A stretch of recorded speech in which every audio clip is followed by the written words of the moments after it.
우리 이 이야기의 시작이 이미 13장으로부터 시작되었습니다. 블레셋 사람들이 이제 이 대규모 군대를 거느리고 사울의 군대를 향해서 전쟁터로 나와서 이제 괴멸시키려 하는 그 가운데서 문제는 이 사울이 할 수 있는 일이 별로 없는 것이죠. 별로 없는 한 600명 정도밖에 되지 못하는 그 군사들을 데리고 전쟁을 어떻게 수행할 수 있겠습니까? 힘 있는 전쟁을 수행하기가 굉장히 어려운 상황 가운데 있었고, 그 가운데서 그렇게 병사들이 줄어들게 된 가운데 하나는 이제 사울의 말대로라면 사무엘이 너무 늦게 왔기 때문입니다. 그래서 이제 7일 동안 기다리다가 오지 않으니 백성들은 너무나 뿔뿔이 타령하는 일들이 일어나니 사울의 말을 빌면 어쩔 수 없이 자신이 제사를 드렸다는 것입니다. 그러나 전쟁은 사람의 수에 있지 않고 하나님의 권능에 있습니다. 그것이 이스라엘이 출애굽의 때부터 배워왔던 하나님의 진리임에도 불구하고 사울은 그 레슨을 뒤로 하고 결국은 자기가 이미 하나님께서 왕으로 등극할 때에 사무엘을 통해서 주셨던 길갈에 네가 있을 때에 7일 동안 온전히 기다리라고 얘기하는 그 말씀을 뒤로 하고 자기가 예배드리는 망동을 저지르고 말았고, 말미암아 이제 사무엘은 그 자리를 떠나게 됩니다. 진영을 옮겨서 왔지만 도저히 그 바닷가의 모래와 같은 어마어마한 군대들 앞에 이 엄두를 내지 못하는 일이 일어나고 있었습니다. 사울은 전쟁에 쉽게 임하지 못했습니다. 그저 이 위기 가운데서 종교적인 모습을 취하는 그런 모습을 보여주었습니다. 미그론 석류나무 아래에서 그때의 에봇 입은 이제 아이야 거기다 두고 그 다음에 에봇을 입었다는 것은 점을 쳤다는 것입니다. 전쟁터에 언제 나가고 언제 싸울지에 대한 그런 부분들을 묻는 그 가운데 있었습니다. 근데 요행을 바라지 않고 하나님을 의지했던 요나단은 자기의 무기 든 자 하나만 다 데리고 전쟁터 가운데 나아가서 하나님이 자신의 마음 가운데 주셨던 신호를 따라서 징조를 따라서 이제 블레셋 사람들 앞에 반응하고 마침내 보세스와 세네 사이에 이 협곡을 지나다가 길을 하나 발견하고 거기로 올라가서 아주 작은 반나절 가리 땅 안에 올라가서 20명을 죽이고 그로 말미암아 도미노처럼 무너지는 블레셋 군대의 모습을 확인하게 되었습니다. 그걸 멀리 베냐민 기브아에 있는 사울의 파수꾼이 보았습니다. 보니까 뭔가 문제가 일어났습니다. 이 베냐민 기브아에 있는 사울의 파수꾼이 바라본즉 16절에 나와 있는 대로 허다한 블레셋 사람들이 무너져 이리저리 흩어지더라. 그 어마어마하게 큰 군대의 한 모퉁이에서부터 먼지가 일기 시작하고 뭔가 소리가 나기 시작합니다. 빛이 보이는 그런 일들이 파수꾼의 눈에 보이기 시작하는 것입니다. 그때 망원경이 없잖아요. 그러니까 파수꾼을 누굴 세웠겠습니까? 굉장히 눈이 좋은 사람들 몇을 파수꾼으로 세우고 돌아가면서 불침번을 세우면서 그래서 일이 일어나는 것을 파수하게 했을 것인데 그걸 보게 된 것입니다. 그래서 사울에게 알려줍니다. 사울이 자기와 함께한 백성에게 이르되 우리에게서 누가 나갔는지 점호하여 보라. 이제 전쟁터에 문제가 있으면 보다 가까이 가서 그걸 확인해야 되는데 사울은 이게 혹시 함정인지 위인칭인지 몰라서 그래서 점호하라고 합니다. 뭔가 저 군대에 문제가 일어난 건 우리 군대 가운데서 누군가가 나가서 전쟁에 임하고 있는 거 아닌가. 점호하여 보니까 요나단과 그 무기 든 자 두 사람만 이제 군대 가운데 없는 겁니다. 별로 군대가 지금 남아있지 않으니까 그걸 쉽게 확인했을 겁니다. 그런데 사울이 그 가운데서 주저하는 모습을 보입니다. 18절에 보니까 사울이 아히야에게 이르되 하나님의 궤를 이리로 가져오라 하니 그때 하나님의 궤가 이스라엘 자손과 함께 있음이라 그렇게 얘기하고 있습니다. 여러분 지금 하나님의 궤가 이스라엘 백성들에게 있었잖아요. 있는 그 가운데 그 문제는 이 하나님의 궤가 멀리 있다는 게 문제입니다. 지금 여기 있는 게 아닙니다. 지금 여기 있는 게 아니라 하나님께서 가져와서 아미나답의 집에 두었던 그 언약궤를 가지고 오는데 시간이 걸렸을 겁니다. 근데 그 걸리는 시간을 무시하고 지금 가져오라고 하는 것입니까? 아니면 이미 가져와서 그 가운데 있는 겁니까? 문제는 이미 아벡 전투에서 이 궤를 가져오는 것이 별로 의미가 없다는 것을 확인했습니다. 언약궤를 가져왔어도 졌고 패배했고 그리고 언약궤마저 뺏기는 그런 수치를 이미 당했는데 뭐하러 궤를 다시 가져오라고 얘기합니까? 사람들은 그 이후로 말미암아서 하나님의 궤의 권능을 잊어버렸다가 전쟁터에 가지고 나와도 별로 효험이 없는 거 아닌가 이런 일들이 있다가 아미나답의 집에 데리고 가서 거기에서 있으면서 또 하나님께서 그 집에 복을 주는 걸 보고 효과가 있는 건가 아리까리한 그런 상황 가운데서 이제 저울질하는 그 가운데 있었던 건지 모르겠습니다. 그래서 그 궤를 가져와서 전쟁터에 전쟁에 임하려고 하는 일이 일어났을지 모르겠습니다. 또 70인역의 번역본에서는 이걸 궤로 번역하지 않고 이게 합리적이지 않다는 것입니다. 궤로 번역하지 않고 오히려 에봇이지 아니겠는가. 지금 아이야가 에봇을 입지 않은 그 가운데 있는데 에봇을 빨리 입고 지금 우리가 출전해야 될지 이제 우림과 둠밈으로 점을 쳐보라고 그렇게 얘기하는 그런 상황이 아닌가 이야기합니다. 그래서 70인역은 그렇게 에봇이라고 번역했던 것이죠. 여러분 그런데 사울이 문제가 이렇게 지금 한가하게 가져오라 얘기하고 점을 쳐볼 그런 상황입니까? 하나님께 기도하고 용기 있게 나가야죠. 왜 그렇습니까? 지금 전쟁터에 있는 사람은 두 사람 지금 군대 가운데서 이탈하여 전쟁 작전을 수행하고 있는 사람은 다른 평범한 군사가 아니라 자기 자신의 아들입니다. 자기 자신의 아들이 전쟁터에 임했는데도 불구하고 지금 뭐 하고 있는 겁니까? 하나님의 궤를 이리로 가져오라 점쳐보자. 하나님의 궤를 가져오라 점치고 아니면 하나님의 궤의 권능을 힘입어서 전쟁해야 되니까 그때까지는 기다리자. 아무것도 하지 못한다. 이렇게 얘기하고 있는 거 아닙니까?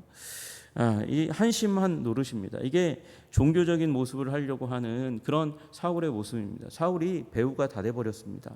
그 처음에 하나님께서 그를 불렀을 때 이제 연륜이 적으니까 연륜이 어리니까 별로 없으니까 그러므로 말미암아서 요령을 피우지 못하고 하나님께서 주시는 마음으로 말미암아서 불같이 타오르는 성령이 주시는 분노로 백성들을 일으키고 나아가 전쟁했습니다.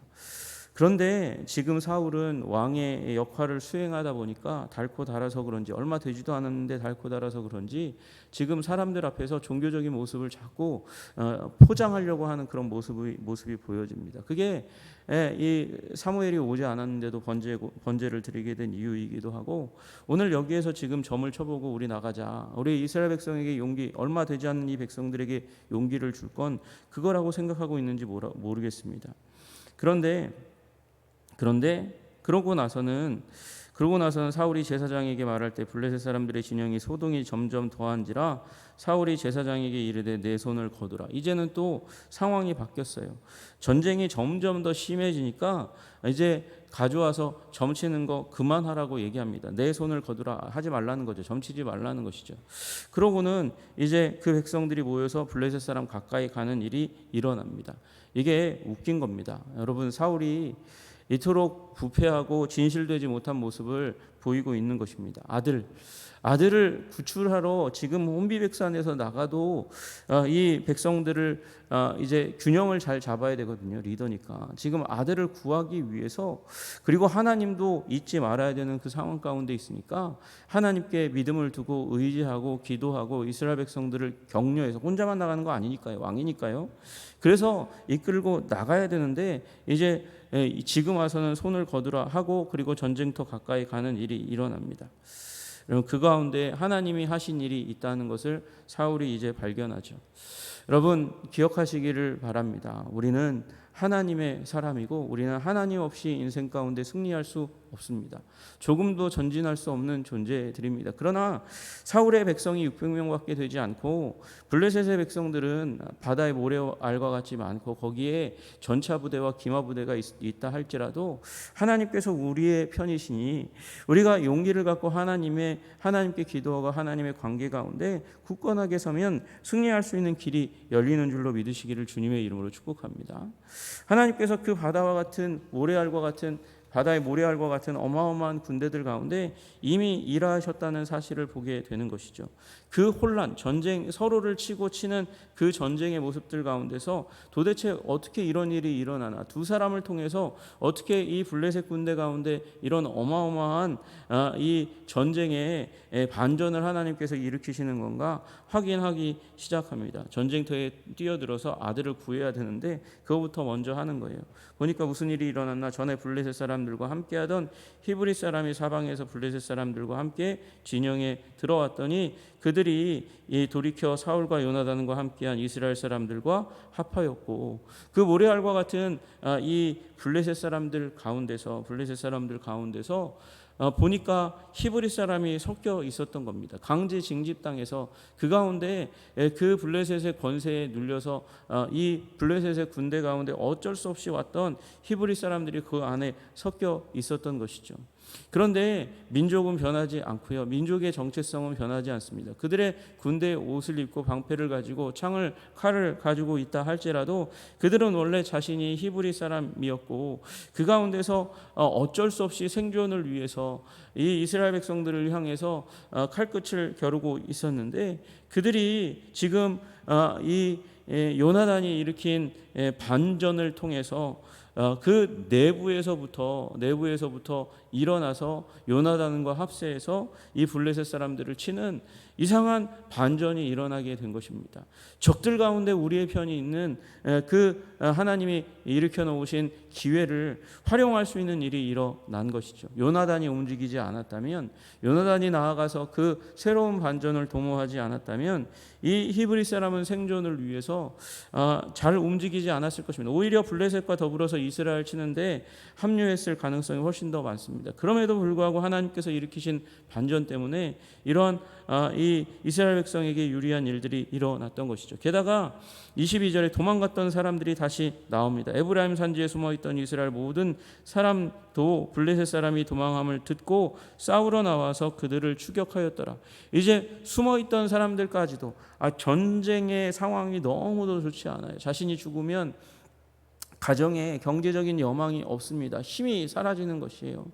그리고 하나님께서 주신 기업의 소망도 사라지는 일이 일어납니다. 그래서 무조건 살아야 되겠다고 생각하는 사람들이 그 블레셋 군대의 그 어마어마한 거대함을 보고 숨어 들어갔다가 이제 전쟁의 반전이 일어나니까 숨었던 산지 가운데서 나와서 이 전쟁에 합류해서 이 블레셋 사람들을 치는 일들이 일어나게 되었습니다. 하나님은 우리 인생 가운데서 분명하게 이건 우리에게 불리한 일로 불리한 상황으로 돌아가는 건데, 이렇게 나가면 우리 망하는 건데 생각했던 그 일들의 반전을 일으키는 하나님이십니다. 여러분, 반전의 하나님을 믿으시는 여러분 되시기를 주님의 이름으로 축복합니다. 모세가 하나님의 명을 받아서 이 바로 앞에 나아가서 이야기를 할 때마다 이스라엘 가운데서도 강력한, 이스라엘의 지도자 가운데서도 강력한 반대와 거센 이 반항이 일어나는 것을 우리는 성경 가운데 봅니다. 모세가 기적을 일으키니까 그 기적을 보고 정말 하나님의 사람이군요 라고 얘기하며 이스라엘 백성 모두가 모세의 그 앞에 무릎 꿇지 않았습니다. 반대하는 사람들 무지하게 많았다는 것입니다. 여러분, 우리의 인생도 마찬가지입니다. 우리가 하나님의 사람이라고 말씀에 그리고 성령의 인도하심에 순종하고 충성한다고 해서 우리 인생의 위험 요소가 완전히 사라지는 것도 아닙니다. 오히려 위험 요소가 더 많아질 수도 있습니다. 충성하는데 위험 요소는 더 많아지고 고난은 더 심해질 수 있습니다. 그러나 그런 가운데서도 우리는 하나님을 끝까지 신뢰하는 믿음의 사람 되시기를 주님의 이름으로 축복합니다. 그때 우리 안에 유일하게 우리를 방해하는 요소가 있다면 우리를 포장하는 것입니다. 사울은 자기 자신을 포장했습니다. 종교적인 모습으로 이미 하나님이 선택했음에도 불구하고, 하나님이 선택하여 왕으로 삼은 사람임에도 불구하고 하나님의 사람이라는 것을 자꾸 포장하고, 그래서 사무엘이 도착하지 않았는데 제사 드리고, 지금 자신의 아들이 전쟁터에서 칼을 들고 싸우고 있는 그런 위험한 지경에 있는데, 그런데 궤를 가져오라고 또는 에봇을 가져오라고 점을 치자고 그렇게 주저주저 하고 있는 모습을 바라보게 됩니다. 한탄이 나올 지경입니다. 여러분, 하나님이 우리를 바라보시면서 우리 하나님이 우리를 보고 마음이 시원케 되기는커녕 우리를 바라보고 마음이 답답하게 여기고 도대체 왜 저렇게 가면을 쓴 모습으로 행동하는지 안타까워하시는 모습이 아닌지 우리를 돌아보아야 합니다. 그러므로 우리는 기도해야 하는 것이죠. 하나님, 우리 진실되게 하여 주시옵소서. 우리 가면 쓰지 않도록 우리를 가르치시고 우리를 인도해 주시기를 소원합니다. 변질되지 않도록 우리를 도와주시옵소서. 성결하게 하여 주시옵소서. 하나님과 나 사이에 그 어떤 장애물 없이 투명한 관계 가운데 주님 앞에 서 있어서 주님이 말씀하시면 내가 죄인이라고 말씀하시는 그 상황 가운데에라도 오히려 변호하고 오히려 자기 자신을 꾸미려 하지 않고 무릎 꿇고 눈물 흘리며 기도했던 다윗. 그래서 하나님께서 그 마음에 합한 자라고 인정하셨던 그 다윗처럼 진실한 모습으로 주님 앞에 서 있는 여러분과 제가 되기를 주님의 이름으로 축복합니다. 그래야 승리의 자리 가운데 한 걸음 더 나아가는 것입니다. 주님, 우리를 오늘도 진실되게 하여 주시옵소서. 말씀 앞에 핑계와 그리고 여러 가지 이 우리를 포장하는 모습으로 서 있지 않도록 주님께서 우리를 도와주시고 성령의 인도하심 따라서 하나님 이 사울처럼 신중함을 포장으로 한 그런 이 우둔한 영적으로 어두운 그 모습 가운데 있지 않도록 주님께서 도와주시기를 간절히 소원합니다. 그 사무엘처럼 그 어린 사무엘처럼 하나님의 음성을 듣고 그 하나님의 음성을 마음 가운데 두고 그리고 인생을 진지하게 진실되게 살아갔던 그 모습 그대로 다윗의 모습대로 그렇게 다윗의 길을 따라서 살아가시는 여러분과 제가 되기를 주님의 이름으로 축복합니다. 기도하겠습니다. 하나님 아버지, 우리를 부족하고 연약한 가운데 불러주셔서 하나님의 백성 삼아주신 것 감사하고 찬양합니다. 주님, 이제도 우리가 구하는 것 하나님 더럽고 추한 모습으로 사울과 같은 모습으로 살아가지 않도록 주님 도와주시옵소서. 높은 자리에 있지만 하나님이 부르셨지만 하나님이 사용하시려고 그렇게 택하셨지만 그럼에도 불구하고 포장하고 꾸미고 그리고 사람들 앞에서 더 멋진 모습으로 서려고 하는 유혹 가운데 우리가 서 있을 때가 너무나 많이 있습니다. 그러나 그 자리를 버리고 진실된 자가 될 수 있도록 주님 도와주시옵소서. 주님이 말씀하시는 것에 아버지 진실되게 하여 주시고 하나님께서 우리에게 주신 인간관계 가운데 치우치지 않되 하나님 그 관계를 소중하게 여기고 하나님 거기에 목숨을 걸 수 있는 자들이 될 수 있도록 주님 도와주시기를 간절히 소원합니다. 하나님 아버지 진실되게 하시고 성령과 말씀 앞에 하나님 아버지 우리 순종의 모습으로 온전하게 서는 자들이 될 수 있도록 주님 도와주시옵소서. 하나님, 우리 인생 가운데 유혹이 올 때마다 하나님 아버지 진실된 모습으로 주님 앞에 서라고 말씀하시는 성결의 명령 앞에 하나님 아버지 우리 신속하게 순종하는 자들이 될 수 있도록 주님 우리를 도와주시옵소서. 예수님 이름 받들어 기도드리옵나이다. 아멘.